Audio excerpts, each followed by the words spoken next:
Ooh, to quote a wise young man by the name of Silento, you already know who it is. It's your boy, BEARSTREAMZ, back at it again. I hope you guys are having a great day.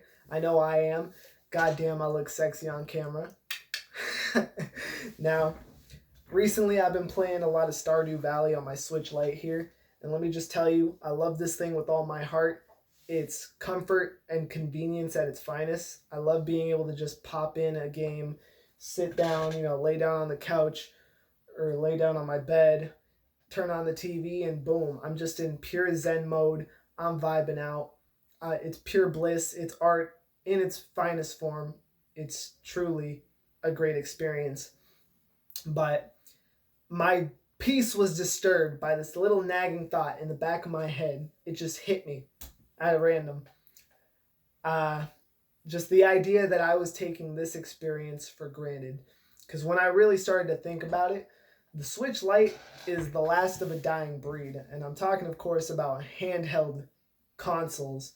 Now, technically, you could count the base model Switch as a handheld console, but I wouldn't really. It's geared more towards the home environment. I mean, really, being able to take it on the go is just kind of a bonus of it. It's really meant to be played on like a TV, in the living room or something. The Switch Lite, on the other hand, is geared specifically to handheld gaming, which I appreciate because I think it's a market that's dying for a lot of reasons and for a lot of very big reasons, which I'll go over. But yeah, handheld gaming is dying out, man. There isn't really any other handheld out there on the market right now. The PS Vita died out pretty quick. As sad as that is, it was a pretty decent handheld. And yeah, that leaves really just the Switch Lite as the last of its kind. Now, I mentioned there's a lot of big reasons for handhelds dying out and becoming kind of a niche market in the modern gaming landscape. The big one, the elephant in the room, mobile gaming. Now, a lot of people, it's just more convenient, and it admittedly, just objectively, it is more convenient to just have games on your phone because, frankly, who wants to carry an extra piece of hardware? Like the original Game Boy was bulky as hell, dude. You don't want to carry that in your pocket. But it's just annoying to have an extra thing to stuff in your pockets just to play games. Even if the experience is a little more tailored and refined, it really is just more convenient to have, an app on your phone. You carry your phone with you everywhere, so it's just already there. You can play, take it out whenever you're waiting for the bus or whatever. It's just more convenient. Now, my one problem with this, though, is that mobile gaming continues to be, and probably always will be, really dookie, bro. I know y'all know it. I know you're not gonna argue. You can't argue with me on this. Mobile gaming is a straight trash market, dude. The oversaturation is insane. You can play you play a game like Clash of Clans. There's like 500 different variations. You got Clash of Clans, you got your Clash of Kings, you got Clash of Realms, Clash of whatever, your mama's house. It doesn't matter. Anytime there's some kind of successful game or even kind of successful formula, it's immediately replicated by 2 million other companies, and it just creates this gross, everybody just makes the same game basically with slight tweaks. And another issue I have with mobile gaming as a whole is just that it has bred a lot of the really crummy business practices that are present and really prevalent in modern gaming. That's not to say it created every trashy business practice. I think a lot of these things probably would have developed without the assistance of mobile gaming. Things like microtransactions, loot boxes, they were bound to happen. They were bound to get big. But I think mobile gaming becoming such a wide and accepted market just inflated them and accelerated their rise exponentially. Because once companies saw you could just make millions of dollars off of some little kids telling them, hey, buy this and you can actually win the game, it was game over. It was game over for the gaming industry. No pun intended. But yeah, mobile games, admittedly, that's my And my big gripe with them is that they just tend to suck. They have gotten better over the years. Call of Duty Mobile is one that stuck out to me. It's not an amazing game by any means, but for something that's free, that you can just download, it runs good. The core of it is just Call of Duty. It's just shooting dudes. The core of it is there. It's pretty decent. And that's more than I can say for something like, Angry Birds or Temple Run. Those games get old pretty quick. And as I mentioned before, they've been duplicated and overdone to all hell. So, I really appreciate when something at least kind of quality comes out. Now, I know a lot of people are going to be like, but you can buy games on the mobile market. And yeah, that's true. But a lot of them are just ports of games that you can really just experience in full in a much better way on another platform, even on like a handheld. Games like Minecraft, Terraria, like what is it, GTA San Andreas, all these kinds of like ports and stuff that you can buy on the mobile market. You can just buy them on like a console, on your computer. You can buy them on a handheld. Sure, it's going to cost a little more money than just buying it on your phone. You already got the phone, so why not buy it on there? But the experience is really not the same, and it's just not as good, frankly.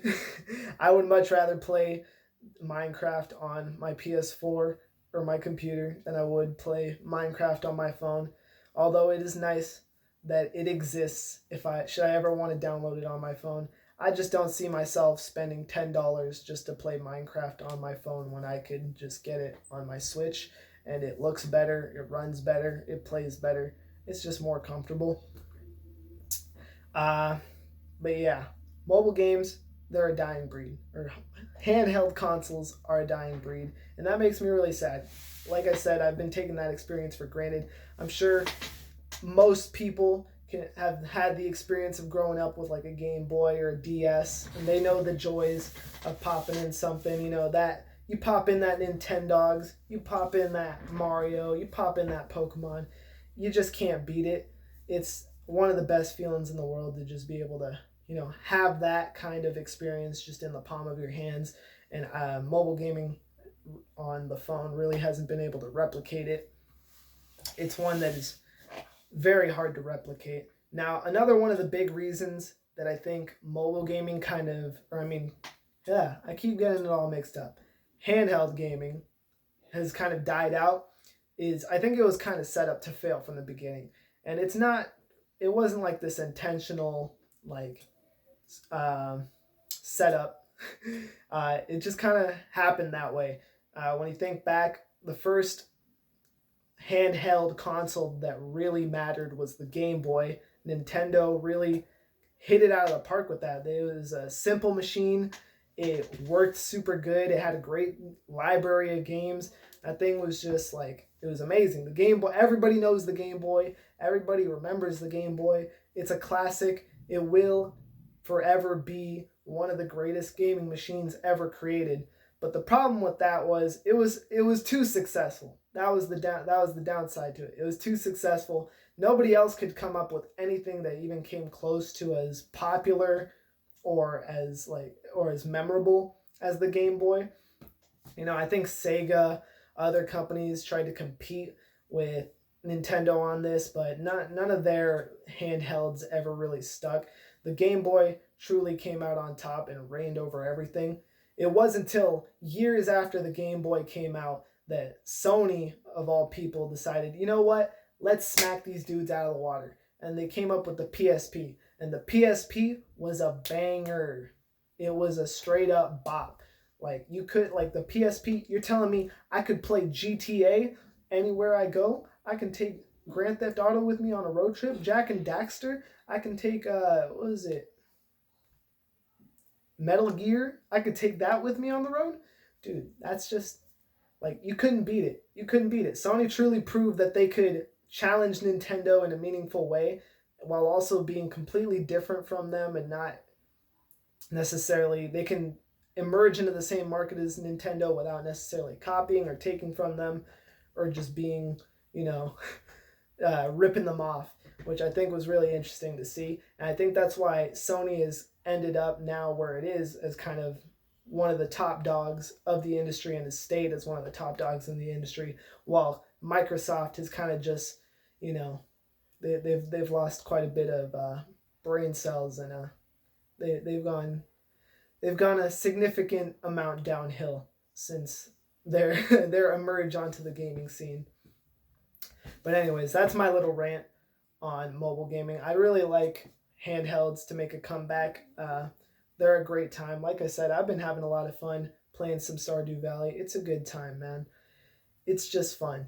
It's just fun. I'm probably going to keep playing games on my Switch Lite. I don't think I'm ever going to get an actual normal Switch. That just seems like a waste of money at this point. Like, what do I need a Switch for, man? Well, maybe some exclusives, but that's further down the road. Thanks for listening to me rant for a couple minutes. I realize this is a very unorganized, kind of impromptu, really out there video. There's a lot of me stuttering and being generally awkward. But I really appreciate you guys tuning in, sticking through to the end. Follow twitch.tv/BEARSTREAMZ for more BEARSTREAMZ content. I'm going to be posting more stuff here on YouTube. So, go ahead and subscribe, like, subscribe, comment if you like this video. If you don't like this video, comment too. I want to hear you call me a dumb boner face. Whatever you want to say. It's a free country. Yeah. Tune in next time. Be there or be square. Hope to see you there. Thanks for watching.